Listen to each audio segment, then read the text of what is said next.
Good morning and welcome to Thinking is Contagious. I'm going to go back to the politics, the state of the nation, and some of the things that are going on. This big thing now, which has been going on, the gun control thing, um, and the race, how they tie race into it. Let's get something.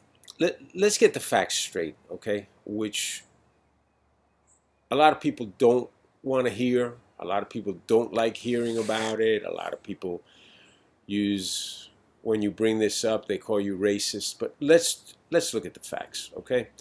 And I'm going by 2019 statistics because that's all that I could find, the latest and the greatest in this country. But let's go with the base understanding that blacks make up 13% of the population, whites 61% of the population. If you went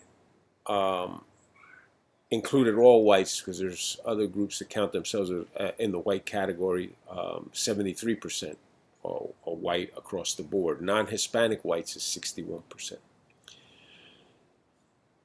With that in mind, let's discuss homicides, gun-related homicide, or gun-related. Excuse me, that's misnomer. Gun-related deaths, gun-caused deaths in the United States. 2019 again. That's the only stats I have. 33,000 total. 33,000 total. So, not to downplay one death, because one death by guns that shouldn't have occurred, they could have been prevented, needs to be prevented. But 33,000 versus 330 million. Okay? We're talking about 100th of a %, somewhere, and that's just off the top of my head. I really didn't look at the numbers, but somewhere in that. Here's the more startling statistic. There's homicides and there's suicides in that category. These two numbers I'm going to throw it at you. 22,000, 11,000. That's the breakdown. Where do you think the 22,000 is? The gun deaths, homicides? Because, we're led to believe all these homicides are taking place, and that's what gets reported, selectively reported in the news. Actually, 22,000 is suicides. So there's 11,000 homicides. Homicide deaths. 11,000 homicide deaths in the United States a year by guns. 36,000 people die in car accidents a year in the United States. 300% more. And this is what we're hearing. And this is what is front page news. And this is what is selectively reported. Why? To take your guns. I'm not a gun advocate. I don't own a gun. I don't like guns. I'm afraid of guns. I don't find the need for a gun in my life. But believe me, the statistics you're being fed on guns, the reporting you're being given on guns is not for your safety. Because there's a lot more issues to worry about if you're worried about public safety than gun control. Those are the statistics. You can look them up. So you're being played. Gun is not an issue. There's more reason to be concerned about automobile driving, who's driving, who has a license, who doesn't have a license, who shouldn't be allowed to drive, than there should be about who should be allowed to carry a gun. That is from far, those are the facts. Okay? When you consider, all right, when you consider also the breakdown of who's committing these crimes, who is responsible for the vast majority of the 11,000 homicides in this country, there's no doubt about it where that's coming from. And that's from the black community. Okay? The breakdown is of the overall rate that we're talking about who is committing these firearm deaths, these deaths that are occurring through firearms, the overall breakdown is clearly disproportionate when you consider the the population. Like I said, 13% of the demographic is black. 61% of the demographic is white. 73% is, non-Hispanic white is 61%, and 73% is just white. I think that what we need to also focus on is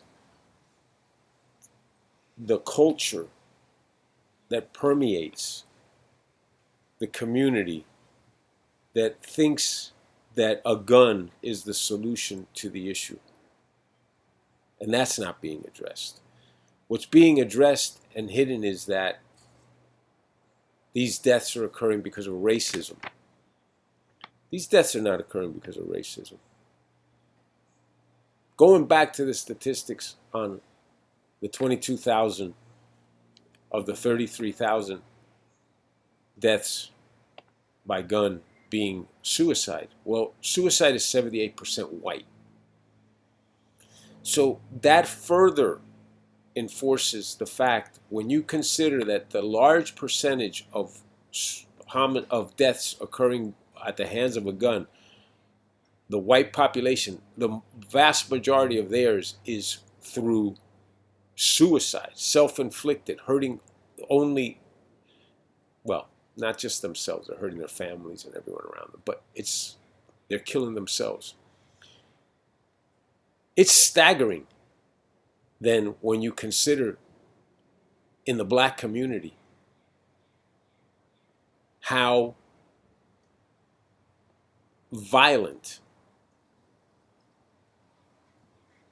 it is in regard, or how willing it is to use a gun to resolve issues. But all these statements that I'm giving you will be interpreted as racist. They're not racist. These are statements of fact. These are statements saying, here's the problem, we need to address it.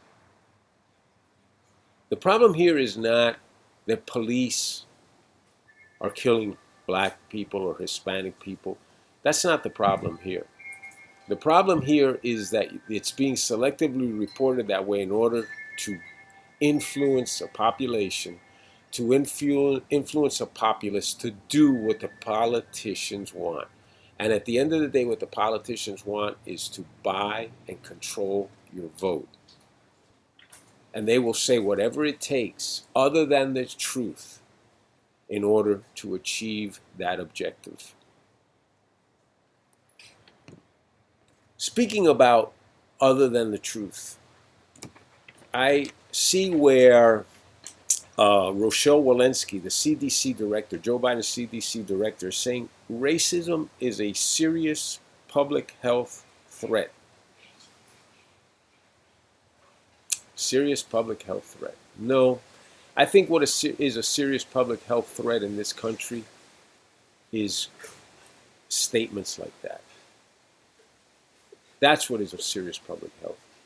That's what causes people to attack, go after others, leads to crime, violence, anger. When everything is racism, is the race card. And now we have the CDC director, who, by the way, by that statement alone, proves her total incompetence. Should not be there. Is not capable of being the CDC director. I think that we are at a point at this time where it is very obvious that everything that's coming out, everything that's being reported is directed for one reason and one reason only, and that is to control the public with as few dollars as possible. We're hearing about new COVID strains. We're hearing about increase in cases. People get a cold every day. People get the flu every day. People are getting COVIDs because COVID is evolving. People are living. 99% of people survive COVID. People talk about the efficacy rates of vaccines at 96 and 95 and how great it is. 99% of people survive COVID with their immune systems. It's time to end the mask wearing. It's time to end the absurd limitations. It's time to allow the public to go back to work. But the reason that it's not being allowed is not because of concerns for your health. It's because the habit needs to be cemented. The pleasurable habit of not working, of counting on the government for the handout, of creating the permanent vote for those that provide the fish, who say, don't need to go fishing anymore. We'll send you the fish. Just vote for us. We're doing the fishing for you. That's why this continues. This fraud continues to be perpetrated on you. Wear the mask. Don't go out. Stay home. Maybe in July, maybe in August, maybe in September. Why is Major League Baseball letting people in the stadiums? They're making a mistake. That's why this continues, because it hasn't been enough time of getting the people weaned, used to this handout. They want it to become a permanent fixture so that when the midterm elections come around, they are in better shape, because they know if the midterm elections results are allowed to be based on a free and open vote, based on results, it's over. They know that Joe Biden getting reelected, or Kamala Harris getting reelected in 2024, based on what is happening in this country, no shot. No shot. So what are they doing? Keep them on the government tee as long as possible. Let's let them forget about going to work. That's what's happening. We're all members of the human race. The day we realize that, the day we say we are all Americans, we are all the human race, and we're all here to make this country prosper and be great, is the day that we start turning the corner and get out of this mess. Make America Great Again has never been more apropos than right now. It's needed. And at the hands of weekend at Biden's, the praying mantis, Schumer, Pelosi, it's not going that way. It's going the wrong way. We don't need to be socialist. It hasn't worked anywhere in the world. This is the country, capitalism, from day one. Although for the last 40 years, it's been a modified, a hybrid of capitalism, purposely done by the socialists, the communists, who want to implode the capitalist system, overburden it with entitlements, handouts, giving away fish when you don't have enough fish to give away, when someone needs to go fishing. Those initiatives of the last 30 or 40 years are what is causing the disruptions in the capitalist system today.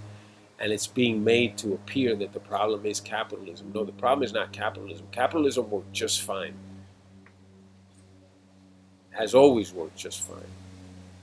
It's the destruction through the overburdening of the system that is attempting to make it look like capitalism is failing. And that's where you can come in and say, hey, capitalism didn't work, let's put in socialism. That's what we're experiencing right now. And if we don't open our eyes and realize that and say this needs to end and we are a capitalist country, and guess what? You got to go out and work. You got to be really good at what you do. Forget unions. I love what happened with Amazon. And now they're crying, oh no, the Amazon put undue influence. No one wants to. No one that's a good worker No one that's a good worker wants a union, because guess what? If you belong to a union and you're great at what you do, and I don't care what you do, whether you're a pipe fitter or you work for Amazon I don't care what you do. If you're a union member, okay, and you are the best at what you do, you're the best pipe fitter, you're the best steel worker, you're the best whatever it is, you're the best at what you do, you're being hurt by being in a union. You know why? Because the union needs to protect the weakest link. You would be making more money, you will have better job security, and you'd be keeping more of your money because you wouldn't have to be paying a union steward for something that you don't need help in. Because when you're the best at what you do, guess what? If everyone else is making $30 an hour and you're the best, they're going to go look for you and pay you 50. But right now, because you support a union that says we got to protect everyone, you're going to make the mean. You're going to make the medium. You're going to make, yeah, you're going to get bumps as you go along with longevity and time and everything, but you're leaving a lot of money on the table, carrying the weight for others. And if you told me that that weight you're carrying is because of injustices or something that can't, no, no, no, no. It's because there's people on the payroll that should be fired. And those people are being protected by the union. They should be fired. No one that owns a business, no one that owns a business wants to abuse or get rid of their best, most profitable employee. No one. And that's a fallacy if you believe that that's true. Because the day that you realize your value, if you feel you're underpaid and you go to your boss and you have the facts and you know the facts and you say to him, listen, I don't care if the wage here is $30 an hour. This is what I've done. This is what I produce. I want more. They're not going to let you go. Because if those are true facts, they're going to look at them and say, you know what? We can't lose this guy or woman or we can't lose them. Let's pay them. And you know who'll be the first to jump if that happens? The union. No, you can't do that. You can't do that. That's not fair to everyone else. There it is. There it is, union worker. There's where you're losing. There's where you're being held back. And there's where your efforts and your drive to be the best at what you do is being undermined by the union. People, there's so much here. There's so much to think about. There's so much to say. And all we're being given at this point is, we'll take care of you. You don't need anybody to take care of you. And believe me, when somebody says they'll take care of you, it's human nature. Think about yourself. Think about anyone else. What is the pecking order of taking care? First, you got to take care of yourself. Because if not, you can't even take care of anyone else. So you automatically fall to second slot. I'll take care of you. Even in the most person that's most interested in helping you, in order for them to be able to help you, they got to take care of themselves first. That puts you in second place. You want to be first? You got to take care of yourself. Thank you.